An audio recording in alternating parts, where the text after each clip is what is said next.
네, 저는 오늘 이 시간 하나님이 치료해 주신다 말씀으로 은혜를 나누자 하겠습니다. 설교를 하기 앞서서 먼저 한 편지를 소개를 하도록 하겠습니다. 저는 하나님 안에서 예수님을 잘 믿는 형제하고 결혼을 했습니다. 저는 믿음으로 결혼을 했습니다. 그래서 우리 가정에는 아무런 문제가 없다고 생각을 했습니다. 그런데 내가 그렇게 생각하고 기대가 너무나도 달랐습니다. 그건 우리 삶에 문제가 생기기 시작했습니다. 결혼 생활을 하는데 갈등이 시작이 됐습니다. 갈등도 갈등이지만 심각한 건 제 마음 안에 있는 상처였습니다. 저한테 있는 상처는 다른 것이 아니라 남편한테 보이는 다른 모습입니다. 남편은 교회에서 사람들 앞에서 저를 인격적으로 대합니다. 사람들 앞에서는 굉장히 잘 섬기는 모습을 보입니다. 그런데 사람들이 보지 않으면 제 남편은 다른 모습으로 변하게 됩니다. 남편이 기분이 좋을 때는 아무렇지 않습니다. 그런데 남편이 가진 생각으로 되지 않으면 그때부터 욕을 합니다. 그리고 저를 함부로 대하기 시작합니다. 저는 욕을 들을 때 굉장한 부족감을 느끼게 됩니다. 그러면서 혹시라도 나를 때리면 어떡하나 그러기도 합니다. 남편에 대한 실망은 점점 커져 나갑니다. 그러면서 제 마음에는 상처가 생겼습니다. 그런데 하루는 예배를 드리는데 목사님이 하는 말씀에서 하나님은 저한테 놀라운 장면을 보여주었습니다. 그거는 남편이 저한테 욕을 하는 장면입니다. 남편이 하는 욕은 화살로 내 마음에 날아와서 박혔습니다. 화살은 5mm 되는 두께 날카로운 촉이 제 마음에 박혔습니다. 그 모습이 얼마나 섬뜩하던지 얼마나 아프던지 예배를 드리는 가운데 그만 소리를 지르고 말았습니다. 그때 제 눈에는 또 다른 한 장면이 지나갔습니다. 그 화살은 나만 맞는 것이 아닙니다. 그 화살은 주님도 맞고 계십니다. 그러면서 주님이 저한테 뭐라고 하냐면 너의 남편은 너에게만 화살을 쏘는 것이 아니라 나한테도 화살을 쏘고 있다. 그리고 주님은 손을 뻗어 내 마음에 박혀있는 화살을 하나씩 뽑아주셨습니다. 뽑혀있는 화살에는 피가 묻어 있었습니다. 그 순간 내 마음은 어떻게 표현할 수 없는 시원한 느낌이 있었습니다. 나한테 있던 상처들이 치료가 되었습니다. 제 눈에서는 기쁨의 눈물이 멈추지 않았습니다. 그러면서 어떤 생각이 들었냐면은 욕을 하는 남편이 불쌍하다는 생각이 들었습니다. 주님이 제 연약함을 감당해 줬듯이 저 또한 그 사람의 연약함을 감당해 줘야겠다는 결심이 제 마음에 생겼습니다. 욕할 수밖에 없는 남편의 어린 시절의 행동. 남편 마음의 자리를 잡고 있는 상처들이 저한테 고스란히 느껴졌습니다. 남편이 받은 상처로 제 마음이 너무나도 아팠습니다. 이제 우리 부부는 행복합니다. 주님이 우리 부부의 상한 마음을 치료해 주셨습니다. 여러분, 마음이 우리를 지배합니다. 우리 마음이 상하면 우리의 삶은 어떻습니까? 상하지 않습니까? 우리 마음에 상처가 생긴다면 우리한테 뭐가 생깁니까? 상처가 생기지 않습니까? 우리 마음이 상하면 우리 눈에서는 어떤 눈빛이 나옵니까? 상한 눈빛이 나오지 않습니까? 우리 마음이 상하면 우리 입에서는 어떤 말이 나옵니까? 상한 말이 나오지 않습니까? 우리 마음이 상하면 우리 행동은 어떤 행동이 나옵니까? 상한 행동이 나오지 않습니까? 우리가 경험하는 문제 어디에서 출발합니까? 우리 마음에서 출발하지 않습니까? 그래서 우리가 문제를 생겼을 때 우리 마음이 다치지 않도록 잘 보호를 해야 합니다. 우리 마음을 지킬 수 있는 지혜가 우리한테 필요합니다. 문제를 해결할 때 우리 마음의 자란 뿌리를 다시 한번 점검해 봐야 하는 것입니다. 우리 마음의 자리를 갖고 있는 뿌리가 치료되면 우리 모습은 자연스럽게 건강해질 수밖에 없습니다. 그런데 우리한테 있는 문제가 해결되지 않는 경우가 있습니다. 여러분, 알코올에 중독된 사람들이 알코올에 왜 중독되어 있는지 뿌리를 뽑아야 합니다. 여러분, 문제를 가르치고 고치려고 하면 그 교육은 성공할 수 있을까요? 아니요. 실패하게 됩니다. 그래서 우리 안에 있는 뿌리를 잘 치료를 해야 하는 것입니다. 치료해서 건강을 만드는 지혜가 필요합니다. 우리 마음은 하나님의 임재가 이루어져야 우리가 변할 수가 있습니다. 그런데 하나님의 임재가 이루어지지 않는다면 우리 마음을 누가 사용합니까? 사탄이 사용하지 않습니까? 사탄이 사용하는 마음은 어떻습니까? 여러분, 사탄이 사용하는 마음은요, 굉장히 지저분합니다. 굉장히 더럽습니다. 온갖 잡다한 생각으로 우리에게 아무것도 생각하지 못하도록, 예수 그리스도를 생각하지 못하도록 우리한테 온갖 잡다한 생각들을 집어넣게 됩니다. 우리 성도님들의 마음은 하나님께서 인지하는 마음입니까? 아니면 사탄이 여러분의 마음을 잡고 있습니까? 여러분은 어떤 마음을 가지고 있습니까? 우리 성도님들 마음은 예수님을 닮아가고 있지 않습니까? 우리에게 예수님의 마음이 있지 않습니까? 우리 모든 것이 마음에서 출발하지 않습니까? 그런데 여러분, 우리 마음이 망가지면 우리한테 나오는 행동은 어떤 행동이 나옵니까? 망가진 행동이 나오지 않습니까? 우리 마음에 죄가 가득하면 우리 삶 역시 죄가 가득하게 되는 것입니다. 그런데 반대로 우리 마음이 깨끗하면 어떻습니까? 우리 삶 역시 깨끗하지 않습니까? 그래서 우리 성도님들 마음이 상처를 입지 않도록 우리 마음을 늘 돌아보시기 바랍니다. 사탄은 굉장히 야비합니다. 사탄은 굉장히 교만합니다. 사탄은 굉장히 비겁합니다. 그런 사탄이 우리 마음에 들어오는 것 우리는 허락하면 안 됩니다. 사탄이 우리한테 생각을 넣어주려고 합니다. 사탄이 주는 생각, 우리 힘으로는 막을 수가 없습니다. 그럼 어떻게 하면 막을 수 있을까요? 예수 그리스도 피로 물리쳐야 하는 것입니다. 우리 마음이 상했어요. 그럼 하나님, 제 마음을 치료해 주세요 하면서 하나님한테 나를 맡겨야 하는 것입니다. 상처난 우리 마음을 마귀가 사용하는 도구가 되면 안 된다는 것입니다. 그래서 우리는 늘 우리 마음을 하나님한테 보여드려야 하는 것입니다. 우리가 상처난 내 마음을 주님한테 보여드리면 주님은 은혜가 가득한 손길로 우리 마음을 어루만져 주십니다. 상처난 우리 마음을 주님의 은혜로운 손길로 치료해 주십니다. 예수님은 상처를 싸매 주시는 분이십니다. 우리 예수님은요, 우리한테 있는 상처를 고쳐주는 분이십니다. 우리 예수님은요, 우리의 상한 마음을 치료해주는 그런 분이십니다. 여러분의 마음을 살펴본 적이 있습니까? 아픈 마음을 아무렇지 않게 생각을 합니다. 사람들 마음에는 상처가 있습니다. 사람들 마음에는 죄책감이라는 게 있습니다. 상처난 마음으로 외로워합니다. 상처난 마음으로 미움이 생겼습니다. 상처난 마음으로 질투가 생겼습니다. 상처난 마음으로 걱정이 있습니다. 상처난 마음으로 두려움이 있습니다. 상처난 마음으로 허전하지 않습니까? 사람들은 이런 아픔의 마음이 있습니다. 여러분의 마음이 깨진 적이 있습니까? 여러분은 마음에 상처받은 채로 살아가고 있습니까? 나한테 있는 상처를 여러분 분석해 본 적이 있습니까? 여러분이 분석했다면 그게 어떤 상처입니까? 여러분은 상처를 어떻게 치료합니까? 우리는 상처를 경험하면서 살아가고 있습니다. 상처 없는 분들은 한 명도 없습니다.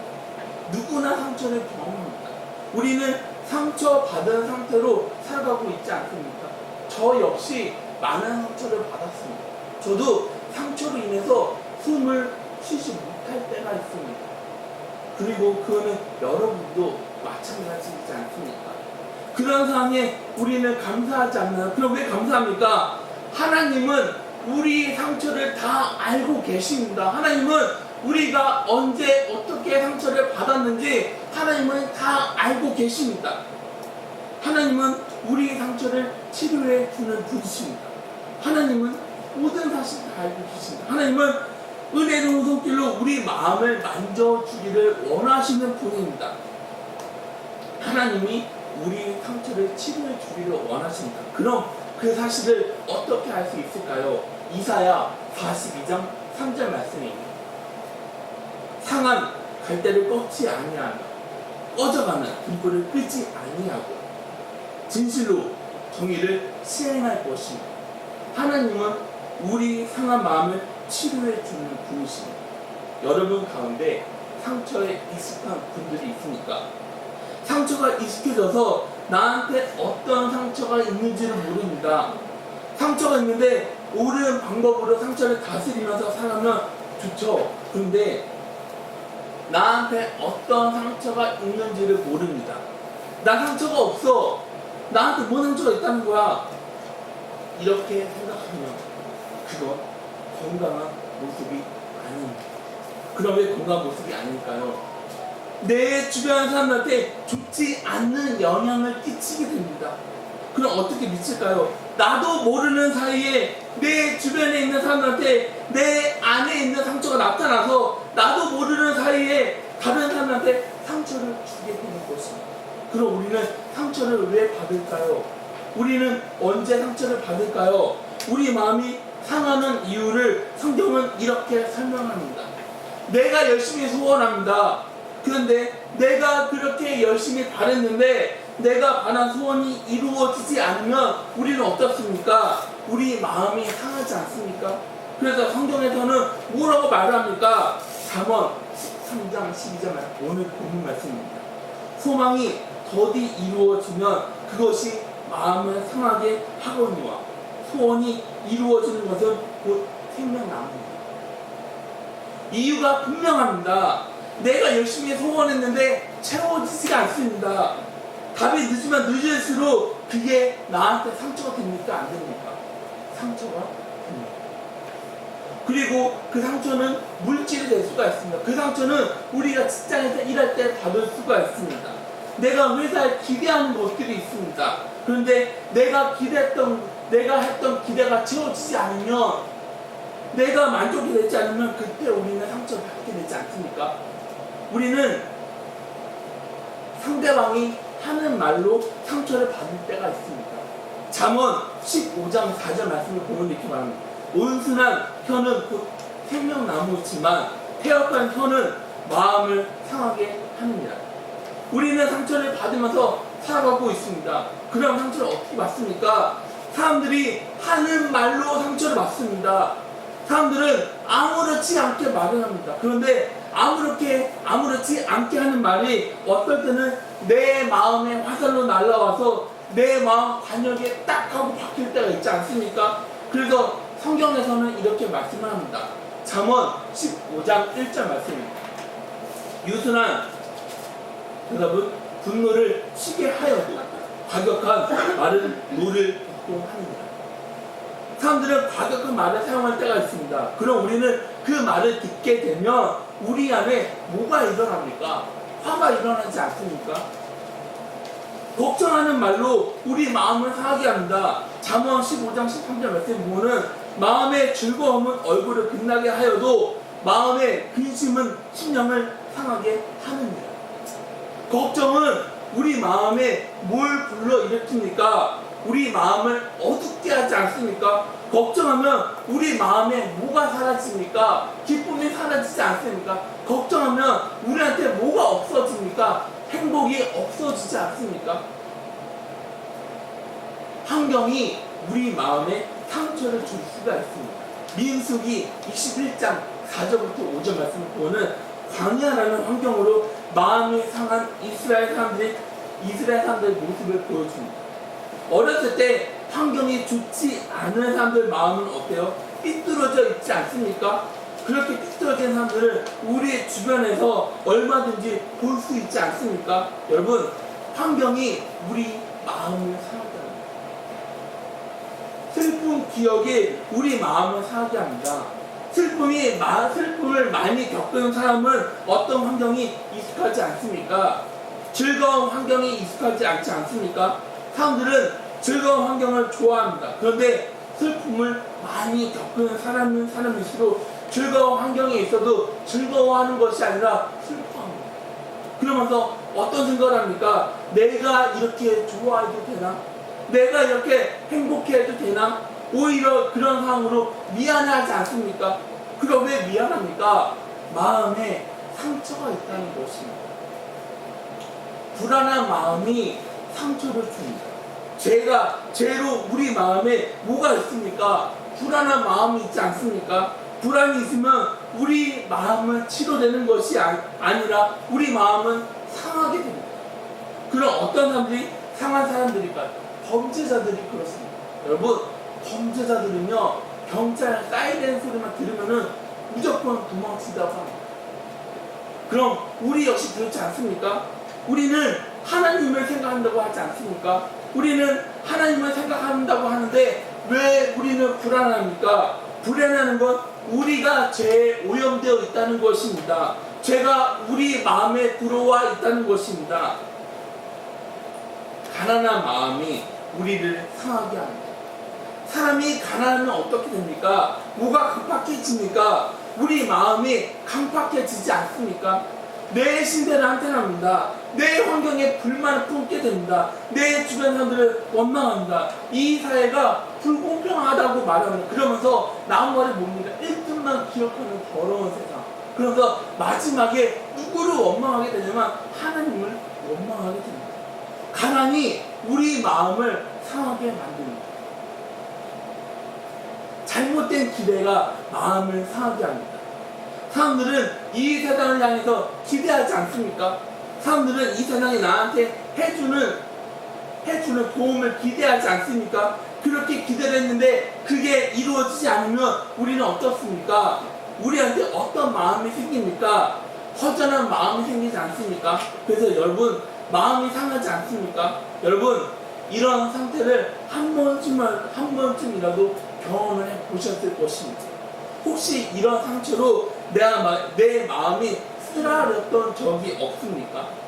그럼 여러분한테 있는 상처를 어떻게 치료를 합니까? 여러분한테 상처가 생기면 여러분은 어떻게 해결합니까? 절망이란 구렁텅이에서 빠져나오는 길은 없을까요? 여러분 마음에 있는 상처를 치료해주는 약은 없을까요? 여러분 상한 마음에 후시딘을 바르면 여러분 마음에 깨끗하게 회복될까요? 아니면은 여러분 상처는 마음에 뿌리는 마데카스를 뿌린다면은 새살이 솔솔 피어 올라올까요? 아닙니다. 어떻게 하면 우리 상한 마음이 회복될 수 있을까요? 어떻게 하면 우리 마음이 회복되고 새로운 희망, 축복으로 그 축복을 누리는 삶을 살아갈 수 있을까요? 다른 게 정답이 아닙니다. 오직 하나님만이 정답이 되어주십니다. 오직 예수님만이 정답이 되어주십니다. 오직 하나님만이 마스터 키이고 오직 예수님만이 마스터 키가 되어주십니다. 여러분, 하나님과의 관계를 회복하시길 바랍니다. 마음이 상했습니다. 마음이 상했는데 마음이 상하면 하나님하고 관계가 어떻게 됩니까? 관계가 깨져 있습니다. 관계가 나쁩니다. 그 사람을 자세하게 돌아보면은 하나님과의 관계가 깨져 있는 걸 볼 수가 있습니다. 그런데 주님은 어떤 사람을 찾고 있냐면 관계가 깨진 사람을 찾고 있습니다. 그래서 누가복음 19장 10절에는 이렇게 말씀하십니다. 인자가 온 것은 잃어버린 자를 찾아 구원하려 합니다. 여러분, 예수님은요 여러분의 죄를 지적하려고 오는 분이 아닙니다. 여러분을 회복시켜 주기 위해 여러분을 찾고 있습니다. 그래서 주님이 뭐라고 말하냐면 누가복음 4장 18절 말씀입니다. 주의 성령이 내게 임하셨으니 이는 가난한 자에게 복음을 전하게 하시려고 내게 기름을 부으시고 나를 보내사 포로된 자에게 자유를 눈먼 자에게 다시 보게 하며 전파하며 눌린 자를 자유롭게 하고. 하나님하고 관계가 회복된 사람은 당당해집니다. 그럼 어떻게 해서 당당해집니까? 답답했던 내 마음이 시원하게 뻥 하고 뚫렸다는 것입니다. 여러분, 주님을 믿으시기를 바랍니다. 주님은 여러분한테 자유를 허락해 주는 분이십니다. 여러분, 어떤 사람이 현명한 사람입니까? 마음에 상처가 생기면 상처 없는 척하고 피하지 않는 사람이 현명한 사람입니까? 그 상황에 부딪힙니다. 현명한 사람은요, 문제가 생기면 하나님 앞으로 무조건 나아갑니다. 그 문제가 가벼운 문제든지 무거운 문제든지 그건 상관하지 않고 주님 앞으로 무조건 가지고 나아갑니다. 그 마음하고 부딪힙니다. 하나님 앞에 내 문제를 내놓습니다. 현명한 사람은요, 하나님 앞에 내 모든 문제를 내놓는 사람이 현명한 사람이라는 것입니다. 그리고 내가 해결하려고 하는 것이 아니라 하나님한테 모든 걸 맡기고 나는 뭘 누립니까? 자유를 누리지 않습니까? 그런데 현명하지 않는 사람은 어떻게 하냐면 본인의 상처, 깨진 마음을 갖고 내가 어떻게 해결하려고 합니다. 내가 걱정합니다. 내가 나 자신을 속이게 됩니다. 그래서 상황하고 부딪히는 것이 아니라 그 상황을 피하지 않습니까? 그 상황을 두려워하지 않습니까? 그 상황에 힘들다고 두려워하지 않습니까? 하나님한테 솔직하지 못한 모습을 보이게 되는 것입니다. 하나님을 믿지 못합니다. 그래서 어떻게 됩니까? 문제가 해결되지 않습니다. 여러분, 우리가 하나님하고 관계가 회복되면 내 마음에 있는 문제는 자연스럽게 자동적으로 해결이 됩니다. 하나님하고 관계가 회복된다면 나한테 있는 상처는 자연스럽게 회복이 됩니다. 우리가 하나님 앞으로 나가려면 나를 낮춰야 합니다. 내 안에 있는 모든 걸 비워야 합니다.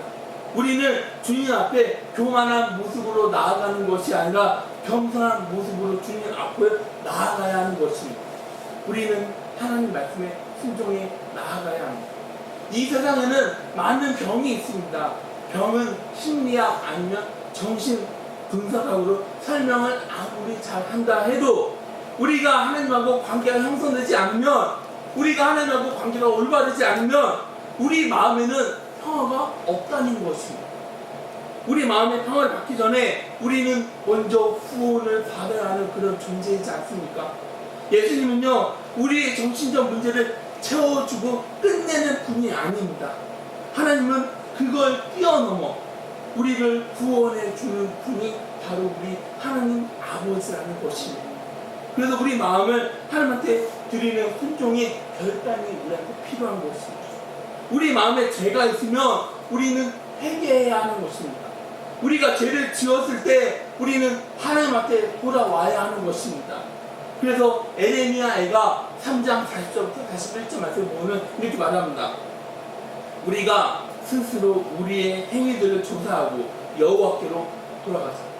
우리의 마음과 손을 아울러 하늘에 계신 하나님께 부르자. 그리고 욥기서 5장 18절 말씀에는 이렇게 말합니다. 하나님은 아프게 하시다가 싸매시며 상하게 하시다가 그의 손으로 고치시나니 우리 안에 있는 죄 깨끗해졌습니다. 하나님과의 관계가 회복되면 하나님은 우리 안에 있는 모든 문제들을 깨끗하게 치료를 해주는 분이십니다. 하나님한테 내 마음을 드려야 합니다. 여러분, 이 세상에 귀를 기울이지 마시기를 바랍니다. 사람의 계획, 사람 방법에 귀를 기울이지 마시기를 바랍니다. 그럼 왜 기울이지 말아야 할까요? 이 세상은요, 사람의 방법은요 그럴듯합니다. 그런데 결국 어떻게 됩니까? 내가 갖지 못하게 됩니다. 이 세상 소리를 민감하게 계속 들으면 들을수록 우리 실망은 점점 커지게 될 뿐입니다. 우리는 주님 음성의 귀를 기울여야 합니다. 우리는 성령님의 인도하심에 순종해 나아가야 하는 것입니다.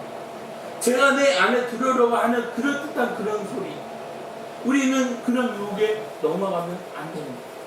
여러분, 이 세상에 주는 위로를 그리워하지 마시기를 바랍니다. 우리의 부족한 부분을 이 세상에 채워줄 수 있다고 생각한다면 그거는 착각입니다. 이 세상은 여러분의 상한 마음을 채워줄 수가 없습니다. 아무리 훌륭한 시스템을 갖고 있다 해도 그게 여러분의 상한 마음을 치료해 줄 수가 없습니다. 여러분, 우리는 하나님 소리에 반응해 나아가야 하는 것입니다. 우리는 주님의 뜻에 순종해 나아가야 하는 것입니다. 우리는 주님에게만 충성해 나아가야 하는 것입니다. 그런데 어떻게 하면 하나님 소리에 반응하고 주님 뜻에 순종하고 주님한테 충성할 수 있을까요?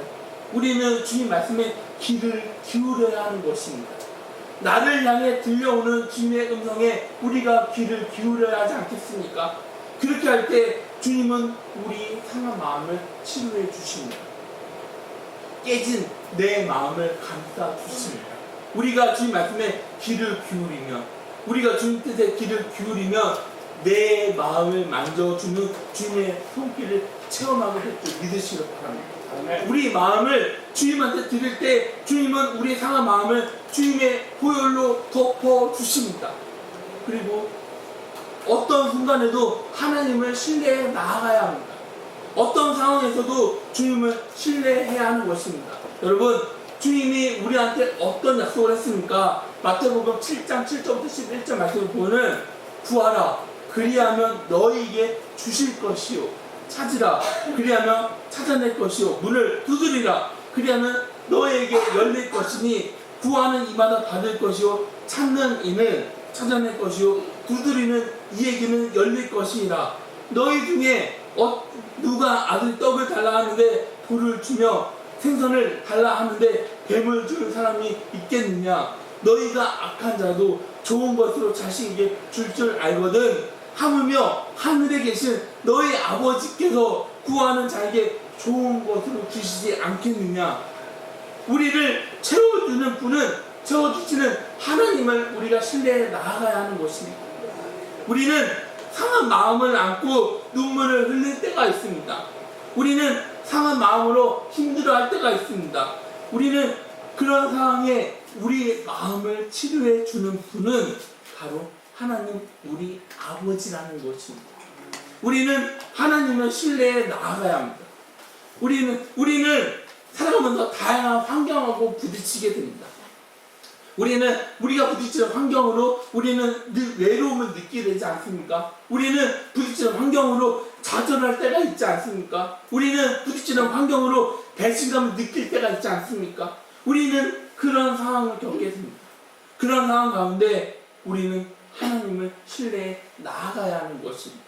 우리가 그런 상황에 하나님을 의지해 나아간다면 우리한테 있던 걱정들이 사라지게 됩니다. 우리한테 있는 마음의 상처들이 사라지게 됩니다. 우리 안에 깨졌던 마음은 주님 안에서 회복이 되어집니다. 그런데 우리 안에 있는 상처, 깨진 마음이 회복되지 않으면 그건 무거운 짐으로 우리 안에 남게 됩니다. 남은 짐은 단단한 벽이 되어 우리 마음을 눌러버리게 됩니다. 우리 마음을 누르는 벽은 점점 커지게 됩니다. 그래서 나중에는 치료할 수 없는 무거운 짐으로 우리 안에 자리를 잡아버리게 됩니다. 치료하기 힘든 고질적 마음으로 자리를 잡게 됩니다. 그리고 그 상처는요, 우리한테 다른 습관을 만듭니다. 상처로 만들어진 습관은 우리한테 다른 성품을 만들게 됩니다. 그 성품은요, 우리 모습을 다른 모습으로 바꿔버립니다. 다른 모습은 주님이 우리한테 주는 자유, 회복을 경험하지 못하는 불행한 삶을 살아가게 만든다는 것입니다.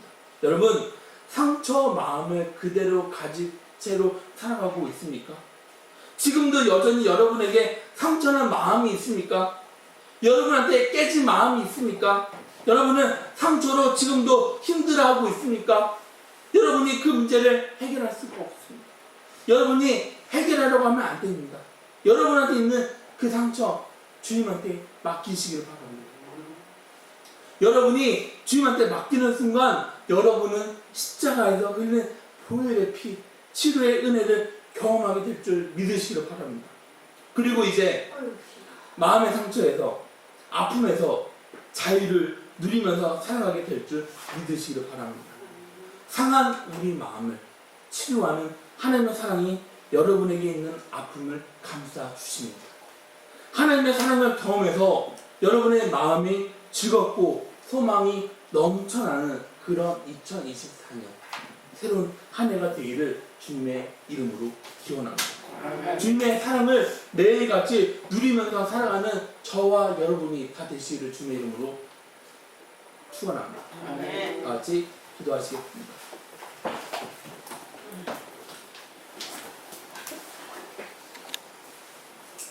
사랑의 주님, 우리 안에는 상처가 있습니다. 우리 마음은 깨져 있습니다.